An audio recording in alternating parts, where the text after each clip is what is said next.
everyone, this is one of my crested geckos, Henry. I adopted Henry a few years ago from a friend's family who couldn't care for him. Fortunately for Henry, he's finally going into his new home. It's about time that I got him out of his 10-gallon grow-out tank. Anyways, this video shows you how I converted a 20-gallon long aquarium into a naturalistic and bioactive vivarium. As you can see, I've already partially converted the aquarium at this point. Follow the link to see how I did this. From there, I cleaned off the glass using a scraper and then some rubbing alcohol. This ensures that the foam I am about to apply will adhere properly to the glass. When I was gathering materials for this build back in mid-December, I came across this awesome piece of grapewood for only $14. I knew that I had to use it for this setup. Now it was time to apply the spray foam. I'm using two different types of great stuff, gaps and cracks spray foam. To learn more about this process, follow the link.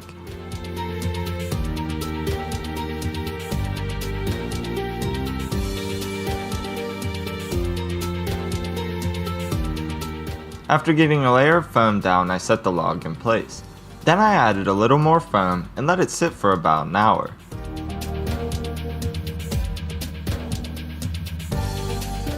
To complete this process, I dropped some planters into place and topped it off with more foam. Shortly, these will hold various background plants.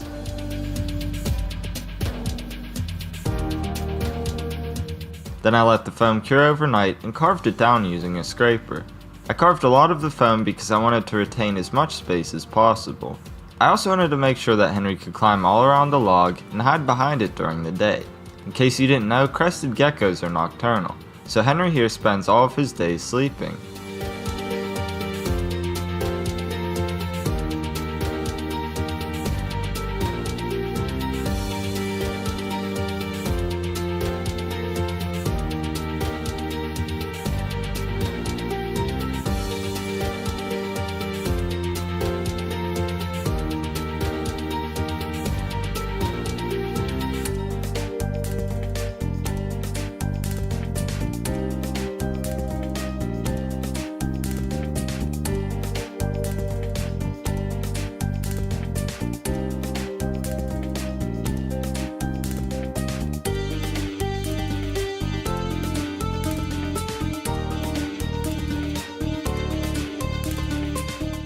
After getting the foam all carved out, I applied a tube and a half of 100% black silicone.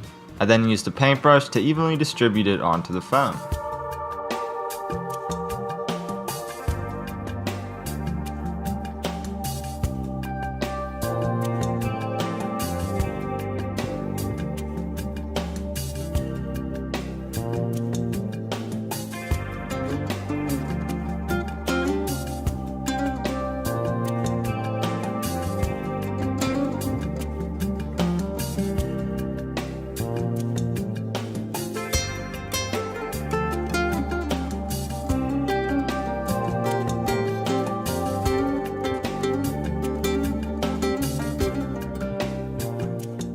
After getting it evened out, I dropped some orchid bark, sphagnum moss, and finally some cocoa fiber onto the silicone.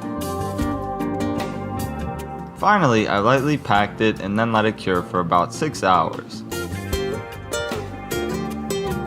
After curing, I put the vivarium in its proper upright position. Then I tilted it to remove all of the excess materials. Of course, I don't want anything to go to waste, so I collected as much of it as I possibly could.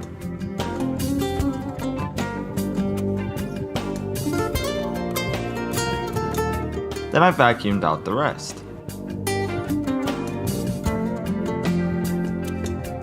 Next, I put the vivarium back in its original position for the last time. Once again, I'm using a scraper, but this time to remove any excess silicone on the glass or background.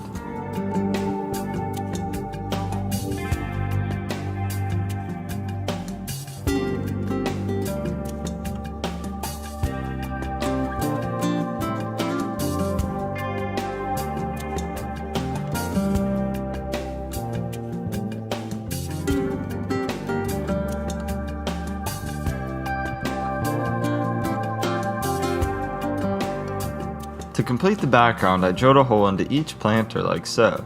This will allow any excess water to easily pass through.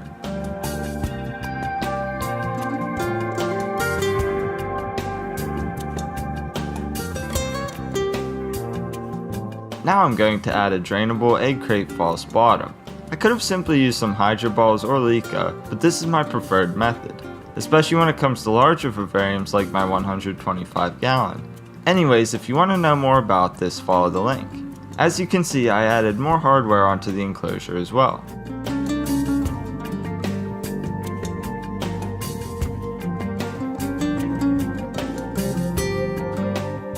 After getting the false bottom in place, I topped it off with a piece of window screen mesh.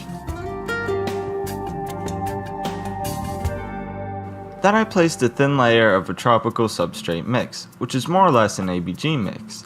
To learn what it's composed of, follow the link. Next, it was time to add the springtails. I'm simply going to dump this entire culture into the vivarium. This will seed my vivarium with springtails and add the vivarium's charcoal layer simultaneously.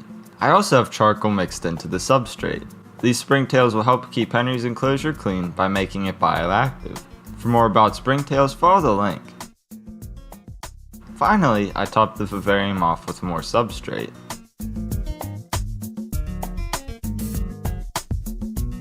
Now let's bring this vivarium to life with some plants. When looking for plants, I wanted to get larger specimens that Henry could climb on without ruining. In doing so, I found this Calathea for $2. As is, I couldn't just put this plant into the vivarium. So I removed the plant from the pot and pulled off most of the soil.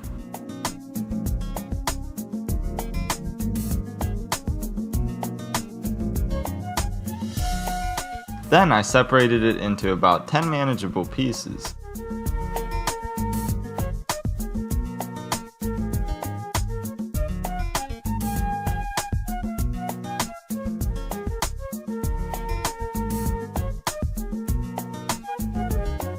After doing this, it was now time to plant them.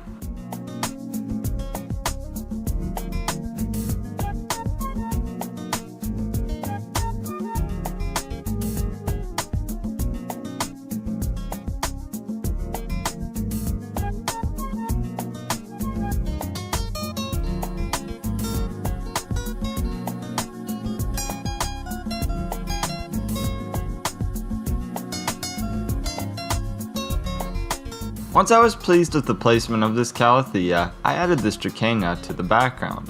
Hopefully this doesn't outgrow the vivarium.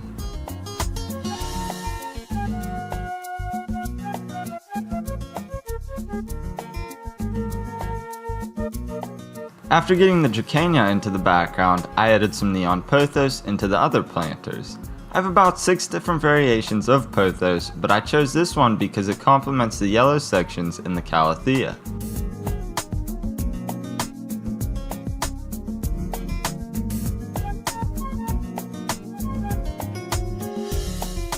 Next, I put the polycarbonate door onto the vivarium to complete the conversion.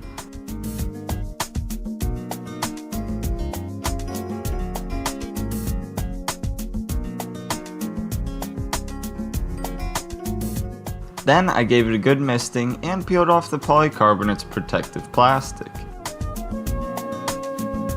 Then I let the enclosure sit for about a month and a half. I did this because I wanted a few things to occur before stalking.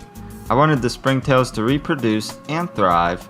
I wanted the molding process of the grapewood to occur and pass over. Although I didn't document this, grapewood always molds a lot. Luckily, the springtails took care of it in no time. I also wanted the plants to become acclimated and grow in a bit. Finally, I wanted to add some isopods, but mine were producing heavily at the time I first built this enclosure. Anyways, here it is about a month and a half later. Overall, I really like the look of this setup and the overall progress of it. However, I decided that I would add a few more plants. First, I added some Ficus pumila cuttings. Eventually, these will cover most of the background. The smaller leaves also add some nice contrast against the other larger leaves. Also, it is durable enough to handle crested geckos.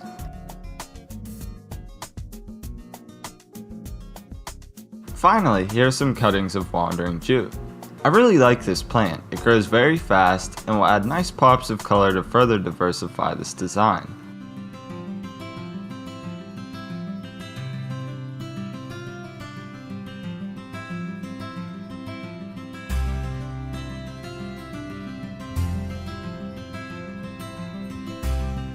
I also added this 50mm fan, which is set to run for 30 minutes every hour and a half.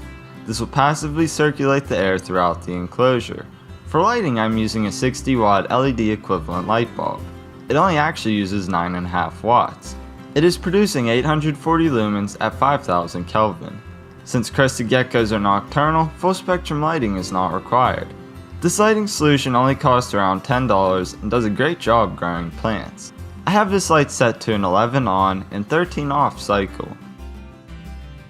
This pretty much concludes this vivarium build. All we have to do now is add Henry and let him enjoy his new home.